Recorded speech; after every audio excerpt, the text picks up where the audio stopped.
soften when I realized family isn't defined by blood, but by who chooses to betray you. The mansion smelled like fresh paint and entitlement.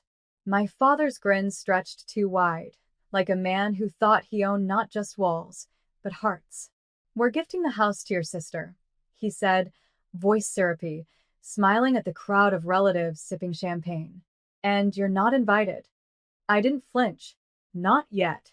Instead, I looked over at my uncle, my father's brother, a man who rarely spoke up, the quiet shadow at every family gathering. "You want to tell them?" I whispered. "Or should I?" He hesitated, caught between fear and loyalty. Then he nodded. I smiled, calm. "3 days," I murmured, almost to myself.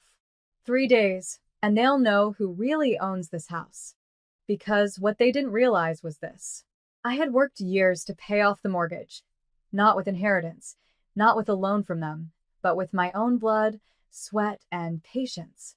They thought that erased me, that their words could rewrite reality. They were about to find out the truth, and it wasn't going to be polite. 3 days later, the invitations arrived, glossy, gold embossed, addressed to everyone but me. I held one in my hand anyway, smirking. My sister's name shimmered on the front, mine conspicuously absent. The house was buzzing when I arrived, balloons, laughter, the smell of expensive hors d'oeuvres. I didn't knock. I didn't announce myself. I simply walked through the front door. Guests froze. My father's face drained of color. "Serena, what are you doing here?" he stammered, already fumbling. "I thought you weren't invited." My sister squealed, clutching her champagne flute like it could shield her. I ignored them both and turned to the crowd. "Do you all see this?" I asked, voice calm, carrying across the grand hall. "This house? The one you think belongs to my sister?" Then I gestured behind me. The lawyer, my uncle, stepped forward, holding a stack of documents. "Actually," he said, clearing his throat, "ownership was transferred 3 days ago. Fully paid off. And it's under Serena Hayes' name." Mouths dropped. Phones dropped. The laughter stuttered and died. My father's hands shook. My sister's eyes widened.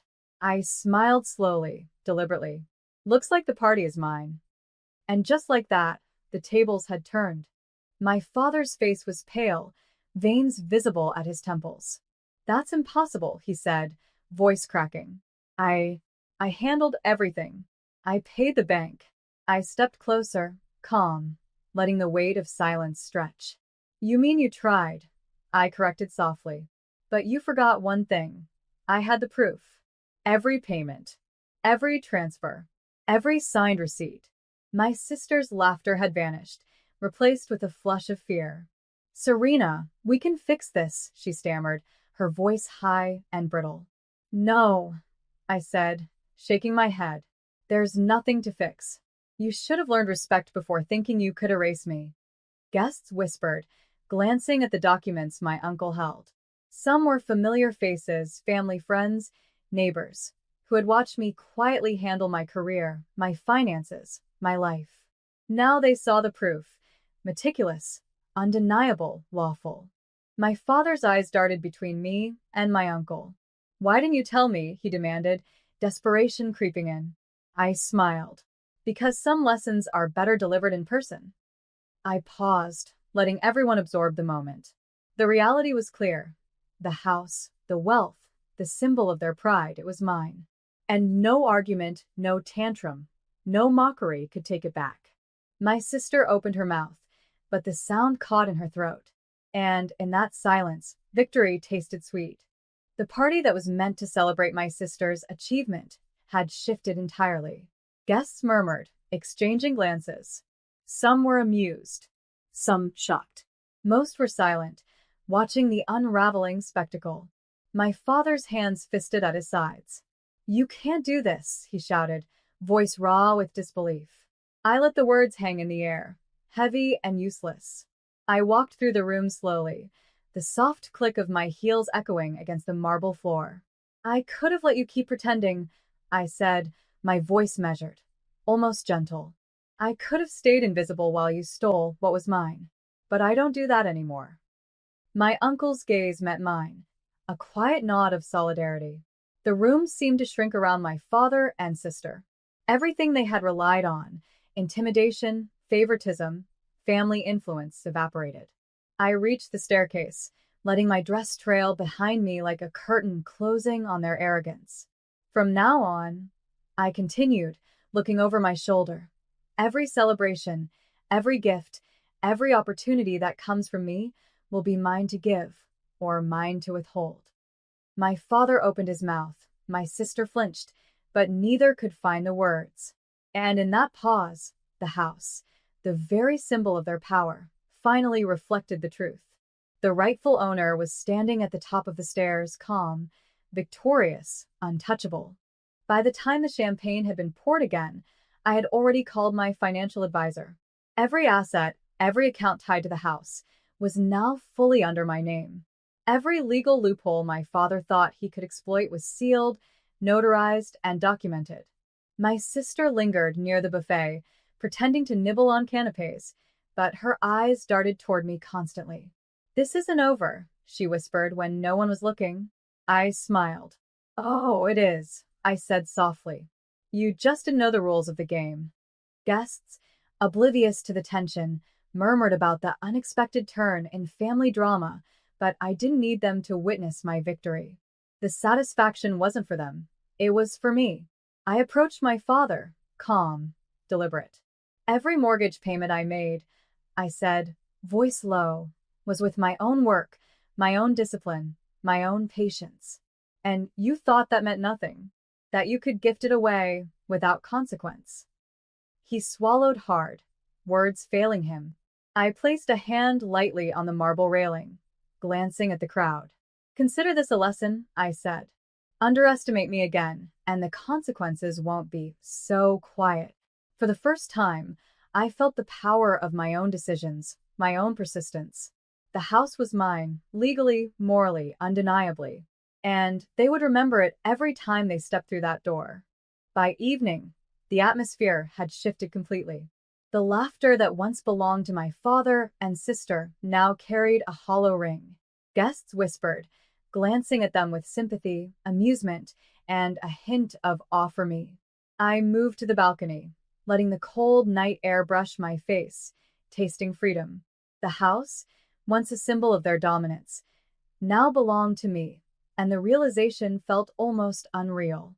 My father approached, hesitant, voice low. "Serena, I thought you'd never." "You thought wrong," I interrupted, calm, precise. "I never needed your validation. I needed your acknowledgement that I could handle this alone." He opened his mouth again, but I silenced him with a simple nod. No argument could undo what was done. No apology could reverse the truth. My sister lingered behind him, trying to muster bravado. "You'll regret this," she hissed. I smiled, stepping closer. "Regret? No. I'll just watch as you realize that underestimating me cost you everything." The wind whipped across the balcony, rattling the windows like applause. I breathed it in, steady, unshaken, untouchable. 3 days, a mortgage, and a little patience had rewritten our family story. And I stood at the center of it, calm, victorious, the rightful owner of everything I'd earned. The fallout didn't end at the party. It only matured. 2 mornings later, my phone vibrated before sunrise.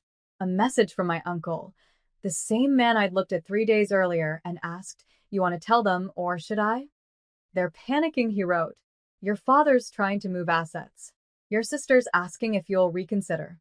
I sat at my kitchen table, still wrapped in a robe, watching steam curl from my mug.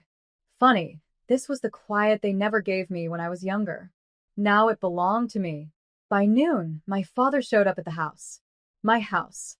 He didn't knock. He never used to. But this time, he hesitated, hand hovering, unsure of his place in the world. When I opened the door, he looked smaller, older, cornered. "Let's talk," he said, forcing calm. "Families don't need lawyers." I leaned against the doorframe, unbothered. "Families don't steal either," I replied. Behind him, a realtor's car slowed, then stopped across the street. A sign was being unloaded. My father turned, confused. My sister stepped out of her car at the same time, eyes wide. That was when I finally understood. They still thought they were losing something small. They had no idea what was about to be taken next. The court documents finalized on a quiet Thursday. No drama. No shouting. Just signatures, stamps, and the dull sound of permanence. The house was never my sister's to begin with. The mortgage I paid carried protections my father never bothered to read. My uncle hadn't warned them out of kindness. He'd warned them because legally he had to. By the time the realtor's sign went up, the truth had already settled in. My sister lost the house before she ever moved in. The graduation photos stayed on her phone, useless now. My father lost something worse, authority. He called me that night, left a voicemail. I still don't understand why you're doing this, he said. His voice cracked in a way I'd never heard growing up. I listened once, then deleted it, because this wasn't revenge fueled by anger. It was consequence delivered calmly, exactly on time. I kept my house. I kept my credit. I kept my silence. And for the first time, they were forced to live with the weight of realizing that I was never the extra child. I was the foundation they stood on. And the moment I stepped away, everything